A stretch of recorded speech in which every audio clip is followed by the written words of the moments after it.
త్రిత్వం అనే పదం లేఖనాల్లోనే లేదు కదా, ఎందుకు చెప్తున్నారు? అబ్సల్యూట్లీ లేఖనాల్లో లేదు. మీరు త్రిత్వం అన్న పదం మీకు ఇష్టం లేకపోతే పక్కన పెట్టండి, నో ప్రాబ్లం. కానీ కాన్సెప్ట్ ఉంది. థియాలజీ అన్న పదం కూడా బైబిల్లో లేదు. అంత మాత్రం థియాలజీ చదవమా? చదువుతాం. ఇది దేవుని యొక్క ఉనికిని గురించి మనుష్యులం ఆయన అర్థం చేసుకోవటం కోసం ఇచ్చుకున్నటువంటి ఒక పదం. ఆ పదం మీకు నచ్చకపోతే, బహుళత్వం నచ్చిందా పెట్టుకోండి, ఏ పదమైనా సరే, కాన్సెప్ట్ మాత్రం ఇదే. ఈ సిద్ధాంతం అన్యుల ఆచారాల నుంచి పుట్టింది అని కొందరు అనుకుంటారు. ఉదాహరణకు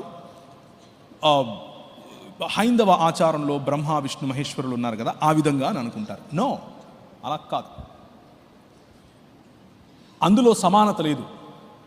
అందులో సృష్టికర్త నేనంటే నేను అన్న పోటీ ఉంది. అందులో అందరికీ కల్పముల ద్వారా, కల్పాలలో పుట్టి మళ్ళీ లయమవుతూ ఉంటారు. ఇది అలా కాదు. This concept is completely different. There is no other world view that proposes something like this. ఇంకా ఏ ప్రపంచ దృక్పథంలో కూడా ఇటువంటి ఆలోచన లేదు. సో ఎక్కడి నుంచి తీసుకొచ్చింది కాదు, బైబిల్ గ్రంథం చెప్పేది మాత్రమే.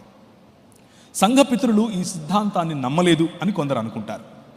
No, absolutely wrong. ఎందుకు అనంటే, మీ స్క్రీన్స్ మీద కనిపిస్తున్నటువంటి పేర్లు చూడండి.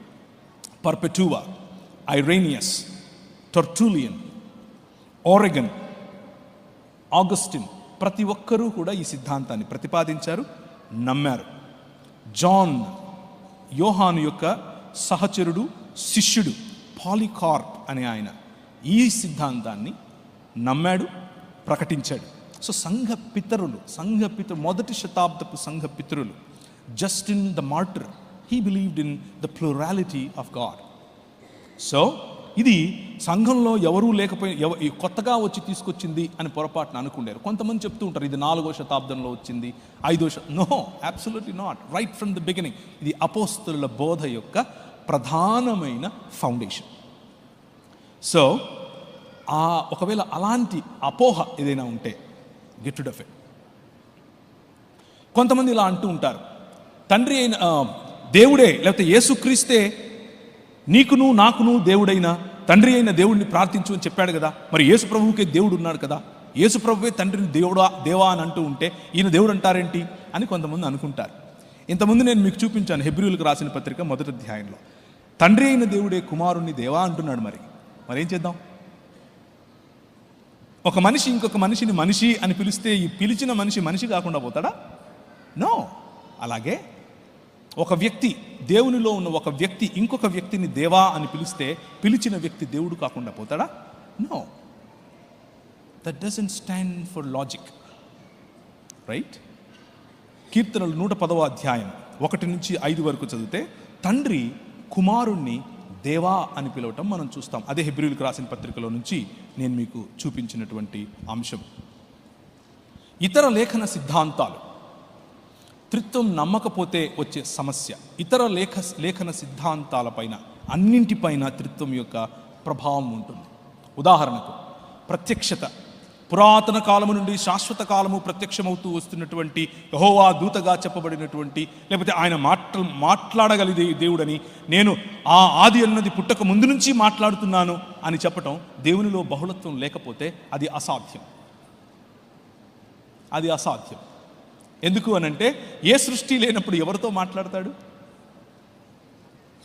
మాటలు సృష్టించిన తరువాత నేర్చుకోవాల్సి వస్తుంది. That's a logical contradiction for people who are monads. లేకపోతే ఏకేశ్వరవాదం పేరిట ఒకే వ్యక్తి ఉన్నాడు అని చెప్పేటటువంటి మతాలకు ఉన్నటువంటి సమస్య అది. But the king that you follow, he exists as a plural persons. That's the reason. అందుకనే ప్రవచనము లేకపోతే ప్రత్యక్షతకు ఈ సమస్య లేదు.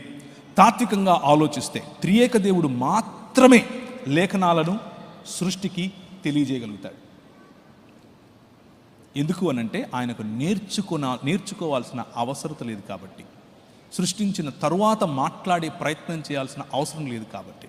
He is or he exists as God in 3 persons. God in 3 persons. సృష్టి అసాధ్యం. ఒకడికి, ప్రేమ అసాధ్యం ఒకడైతే, తీర్పు అసాధ్యం ఒకడైతే, గౌరవం అసాధ్యం ఒకడైతే, మనుజావతారం అసాధ్యం ఒకడైతే. గమనించండి, యేసుక్రీస్తు మనిషిగా రావటం, ఒకవేళ త్రిత్వం అనేది లేకపోతే అసాధ్యం. పాప పరిహారం, రక్షణ, మరణం, పునరుత్థానం అసాధ్యం. మనము నమ్మే మిగిలిన డాక్ట్రిన్స్ పైన ఇంత ప్రభావం చూపుతుంది త్రిత్వం అనే ఈ సిద్ధాంతం. So therefore hour God exists in 3 persons. 3 వ్యక్తుల్లో తన ఉనికిని చాటుకున్న ఒక్క దేవుడు అని మనం చెబుతున్నాం. 3 దేవుళ్ళుగా ఉన్నటువంటి 3 దేవుళ్ళు 3 దేవుళ్ళు అని చెప్పట్లేదు. ఒక దేవుడు 3 పాత్రలు వేశాడు అని చెప్పట్లేదు. ఒక దేవుడే 3 వ్యక్తులుగా మోసం చేశాడు అని కూడా చెప్పట్లేదు. There is no comparison. మనం చెబుతున్నది చాలా క్లియర్గా 3 వ్యక్తులుగా ఉనికిలో ఉన్న ఒక్క దేవుడు. Keep that in your mind and that will help you a lot. Finally let me conclude it with a couple of comments. ఈ సాయంకాలం ఒకవేళ మీ ఉద్దేశంలో ఈ యెహోవాను పంపిన యెహోవా దూతగా వచ్చినటువంటి యెహోవా, పగటిలో మేఘస్తంభముగా వచ్చినటువంటి యెహోవా, రాత్రిలో అగ్నిస్తంభముగా వచ్చినటువంటి యెహోవా, నీళ్ళిచ్చు బండగా మిమ్మను వెంబడించినటువంటి యెహోవా, యాకోబును దీవించిన యెహోవా, అబ్రహామును దీవించిన యెహోవా, ఇలా చెప్పుకుంటూ పోతే ఆది అన్నది, అది పుట్టక ముందు నుంచి నేను ఉన్నాను, నేను మాట్లాడుతున్నాను, నేను మౌనంగా ఉన్నవాడిని కాదు అని చెప్పుకున్న యెహోవా, శరీరధారి అయి మన మధ్య రాజుగా ఒక పశువుల పాకలో తను తాను తగ్గించుకుని సాధారణమైనటువంటి మనిషిగా దాసుని స్వరూపమును ధరించుకుని తను చేసిన సృష్టి పట్ల ప్రేమ, అందులోనూ ఆయన పోలిక, ఆయన స్వరూపంలో ఉన్న నువ్వు అంటే ప్రేమ, ఆ ప్రేమను ఆయన స్వయంగా నీ పోలికలోనికి వచ్చి చూపించాలి అని అనుకున్నాడు. God so loved this world. ఈ ప్రపంచాన్ని ఆయన అంతగా ప్రేమిస్తున్నాడు. అంతగా ప్రేమిస్తున్న దేవుడు తన కుమారుణ్ణి,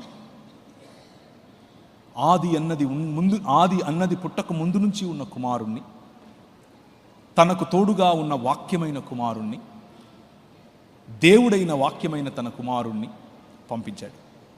పరిశుద్ధాత్ముడు ఆయనను ఇప్పుడు నీకు పరిచయం చేస్తున్నాడు. ఒకవేళ లైవ్లో చూస్తూ ఉంటే నీకు పరిచయం చేస్తున్నాడు. If you are watching through Facebook or say YouTube, he is introducing this king to you. Give your heart to this king. ఈయన నీ గురించి ఏం అడగట్లేదు. నువ్వేదో ఏదో ఇవ్వాలి, ఏదో చెయ్యాలి, ఒట్టికాళ్ళ మీద గుణదలకు వెళ్ళాలి, చెప్పులు లేకుండా కొండెక్కాలి, గుండు కొట్టించుకోవాలి, ఏం అడగట్లేదు. All he is asking is, I am in a project. నేను ఒక ప్రాజెక్ట్లో ఉన్నాను. And that project is making all humans one. ఒక్క విశ్వ మానవ సమాజాన్ని సృష్టిస్తున్నాను, నూతన సృష్టిగా చేస్తున్నాను. స్త్రీ అని పురుషుడని తేడా లేదు, యూదుడని గ్రీకు దేశస్థుడని తేడా లేదు, నల్లోడని తెల్లోడని తేడా లేదు, బట్టనెత్తుంది లేదు అని తేడా లేదు, పొడుగ్గా ఉన్నావు పొట్టిగా ఉన్నావు అన్న తేడా లేదు. Everybody in as one body. And అంతటితో ఆగట్లేదు. వ్యక్తిగతంగా నీకు ఆయన రక్షణ ఇస్తున్నాడు, అంతటితో ఆగడు. సామాజికంగా మనందరికీ రక్షణనివ్వాలని ఆశపడుతున్నాడు, అంతటితో ఆగడు. వైశ్వికంగా విశ్వ మానవ సమాజానికి ఆయన రక్షణనివ్వాలని అనుకుంటున్నాడు, ఒక్కటిగా చేసి. అండ్ అంతటితో కూడా ఆగడు, భూమ్యాకాశములను ఐక్యపరచాలనుకుంటున్నాడు. ఆ ప్రాజెక్టులోనికి, అంత విశాలమైన దర్శనంలోనికి he's inviting you. Can you be my associate? Can you be my coworker? Can you be my friend? That's the vision that God wants to share. తండ్రికి ఉన్నటువంటి అభీష్టం అది. తండ్రి మీ ముందు మిమ్మల్ని పిలుస్తున్నది ఇంత గొప్ప విశాలమైన దర్శనంలోనికి. Can you bow your heads and let's pray. మీరు తలలు ఉంచుకుంటే మనం ప్రార్థించుకుందాం. And I want you to focus on this king. ఈ రాజు నీ రాజు. ఈ రాజు నీకు తలనొస్తే జెండు బాంబు పెట్టేంత చిన్నోడేం కాదు.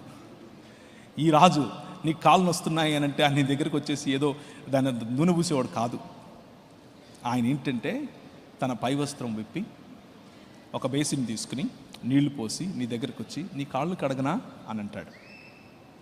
నువ్వు ఆయన జెండు బాంబు పూసుకోవటానికి నూనె పూసుకోవటానికి ఉపయోగిస్తావా, లేక ఆయనను పోలి నడుచుకునేందుకు, to have same attitude as your king, నీ రాజుకున్నటువంటి యాటిట్యూడ్.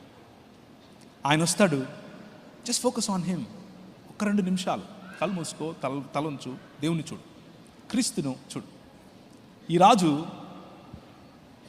ఒక పాపములో పట్టబడిన స్త్రీని తీసుకుని వస్తే అమ్మ అని పిలిచే రాజు ఈ రాజు. కత్తి పట్టుకో, కటారు పట్టుకో, బాంబులు వెయ్యి అని చెప్పడు, ప్రేమించు అని అంటాడు. పిడిగుద్దులు గుద్దితే ఎవరు కొట్టారో చెప్పు అని అంటే, తండ్రి వీళ్ళు ఏం చేస్తున్నారో తెలియదు, వీళ్ళని క్షమించి అంటాడు. This king he waits for one outcast women. వెలివేయబడినటువంటి ఒక్క స్త్రీ కోసం గంటలు వెయిట్ చేస్తాడు. ఆమె బావి దగ్గరికి వచ్చి నీళ్లు పట్టుకుంటుంటే, నేను నీకు నీళ్ళు ఇస్తే ఇంకెప్పుడు దాహం ఇదమ్మా నీకు అని చెప్తాడు. This king is totally different. ఆయన ఎప్పుడూ ఏ యూనివర్సిటీకి వెళ్ళలేదు, కానీ యూనివర్సిటీస్ అన్నీ ఈ రాజు గురించే మాట్లాడతాయి. ఆయన ఎప్పుడూ రాజకీయ నాయకుడు కాలేదు, కానీ రాజ్య నిర్మాణం చేస్తున్నాడు. నిజమైన మనిషి, నిన్ను నిజమైన మనిషిగా చేయటానికి వచ్చిన నిజమైన మనిషి, a true human being in fullness of godness in him. ఆయన శరీరమందు సంపూర్ణమైన దేవత్వం. If you can see this vision, if you can see what he is doing, ఆయన చేసేటటువంటి పనిని ఒక్కసారి నువ్వు గమనించగలిగితే, తూతూ మంత్రాలు చేసే మతం నుంచి, మభ్యపెట్టే మతం నుంచి, one true humanness, one true humanity, one true God and one true world in which దేవుడే వచ్చి మీ మధ్య సహవాసం చేయటం, నివాసం చేయటం. And that's a possibility, and that is on the way. అందులో నువ్వు ఉండాలనుకుంటున్నావా? Do you want to be part of this king's community?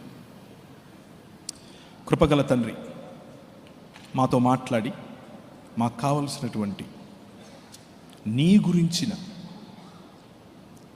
అవగాహన మాకు దయచేయి. నువ్వు చేస్తున్నటువంటి ఈ విశ్వ మానవ ఉద్యమంలో మేము భాగస్థులమయ్యేందుకు మాకు సహాయం చేయి. మేము చెప్పాలనుకున్నటువంటిది, మేము చేయాలనుకుంటున్నటువంటిది ప్రజలకు మతం అనిపించిన, నిజానికి నీ మార్గం గొప్ప మానవత కోసం, గొప్ప మనుష్యత్వం కోసం, భూమి ఆకాశములను ఐక్యపరచడం కోసం. ఆ రాజు నా రాజుని ఎరిగి నీ బిడలముగా మేము బ్రతకటానికి సహాయం చేయమని యేసు నామమున ప్రార్థిస్తున్నాను తండ్రి. ఆమేన్. Thank you very much. గట్టిగా చప్పలు కొడుతూ దేవుని నామమున